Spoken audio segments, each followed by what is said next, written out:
What is your assessment of the Latin American reinsurance market today, and how do you think it will perform next year? Well, the Latin American reinsurance market is going through a transition pretty much in the same fashion as the global reinsurance market is readapting. We come from two very hard market years where everybody has made efforts so that we can restabilize the industry. The insurers had been going through a very rough patch. Pricing at all segments has reached new levels that has guaranteed better results for the industry. That has come at a cost for the direct client. And therefore now we are seeing, on one side, we're seeing a change on the supply side where there's increased appetite for certain lines of business and for the reinsurance risk in general. And on the other side, we are seeing our clients go through heightened pressures and therefore needing some relief in terms of pricing. So what we're seeing right now is a place that it's probably a transition from what we were before, and probably we're going to stabilize in the next few years. Robert, on a global scale, is the reinsurance market beginning to soften, or do you believe it will continue its current trade? I would say it's softening, but I also believe that's very important that we differentiate between the word it's softening and a soft market. Those are two different things.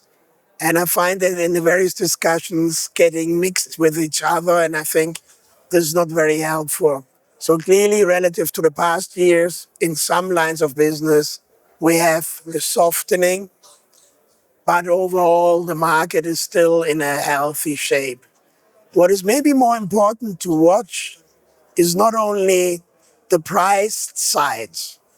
There's the second parameter, which is exposure and shifts of exposure between cedants and reinsurers.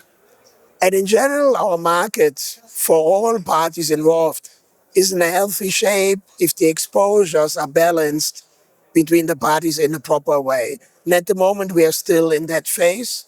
So yes, market is softening, but we are still in a positive market for all parties involved. What impact have the increase of tariffs and the uncertainty in international trade had on marine, reinsurance, and other lines of business? Now, Maria, that's a complicated question. I think there's one important element, which also might be a misconception in the mind of some people. Tariffs don't block trade. Tariffs reroute trade. Trade will always find a way for the most efficient path. And that's exactly what we see when you look in the global trade numbers. So if you look, for example, into, trade between China and US, the most famous example, clearly the costs for container, for shipping, and most probably if you look into insurance has changed already. But then you look at trade routes between Europe and Latin America, we have the Mercosur agreement. There will be more trade between the two blocks that will have an impact on prices as well. So you really need to look at the bigger picture, and then you will see tariffs. We all get very excited about it at the moment, but the reality is it's a readjustment of trade flows. What are the main challenges that Latin American cedents present for your company? Well, our clients are facing challenges from many directions. I would say one of the biggest challenges they're having is dealing with a very uncertain political, economical, and regulatory environment. Most of the territories that we deal with in the region are going through significant changes in one of those three aspects. So basically what our clients require from us is that we honor our promise of staying close to the client, and we know exactly what they're going through. If we know what they're going through, then we can adapt our solutions to something that really works for them. If we want to accompany them for the long term, we need to accompany them every step of the way, right? So I would say political, economical, and regulatory challenges, number one. Number two, I think entire industry is having a massive challenge with the emerging of smarter and smarter technology. When you look at a region where admin expenses account for such a big percentage of the premium that the industry is charging for the risks, there's obviously a lot of potential for synergies, for efficiencies. Those need to be captured, and probably those who capture it first are going to make a difference. So our responsibility is to accompany our clients in making that transition as fast as possible for the benefit of the ultimate client. Robert, what differentiates your company from other reinsurance in the market? The best answer you would get if you ask our clients, I think the differentiator for us is the portfolio approach, so that we try as a company to be present across the entire reinsurance needs of our clients, and that we do that over a longer time horizon.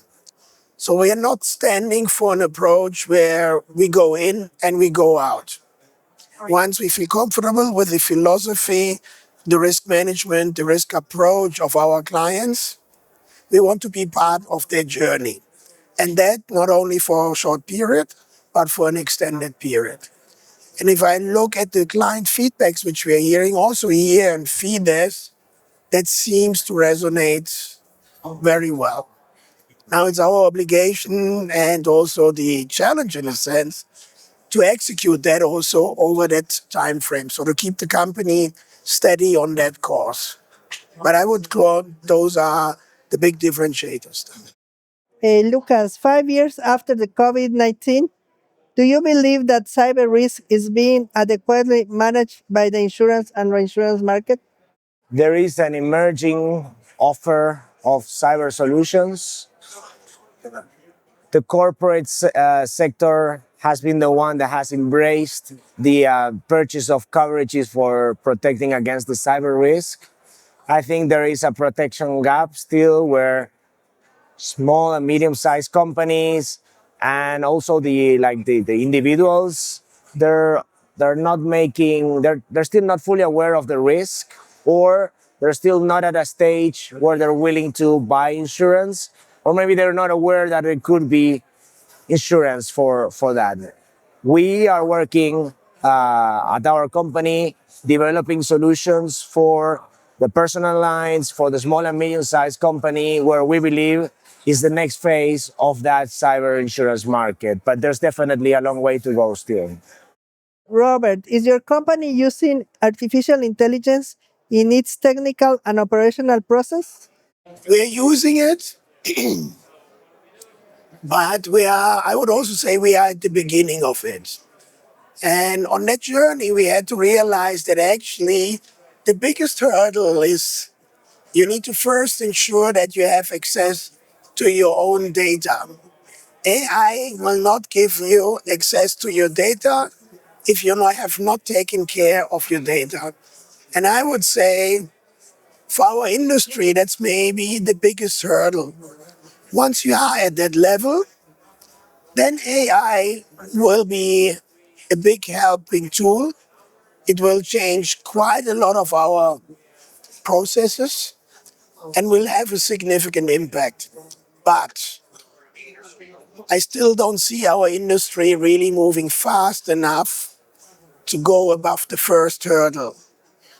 And if I see how much effort and time we have spent to not only clean up our data, but to build the infrastructure to house our data, I think the industry has still a long way to go to truly be able to say we see the benefits of AI making a significant impact. So this is a long journey ahead of us. And finally, Lucas, in your view, what contribution can reinsurance make to help reduce the existing protection gap in Latin America? Well, we've had, unfortunately, a couple of very sad events in the region where we confirm once again that economic loss is a very different thing to insured loss. Hurricane Melissa will probably be one of those cases. Every year we see floods in one of the territories across the region where this sadly is confirmed. We believe that as reinsurers, we probably need to get a little bit out of that logic where you demand that everything is modeled to the lowest level of detail before you can assume the risk. There is a part where governments, insurers, NGOs, and private companies like ours, we all need to chip in to stabilize the economy when these things happen. As an example, we are working with certain governments to develop parametric coverages. We've recently launched one in Guatemala, financing lines of credit for small and medium-sized farmers. That's just an example. And we're having these kind of conversations with the insurance companies, with think tanks and interest groups in different territories, and we're willing to contribute to that. And we believe that everybody in this industry should be aligned in that respect.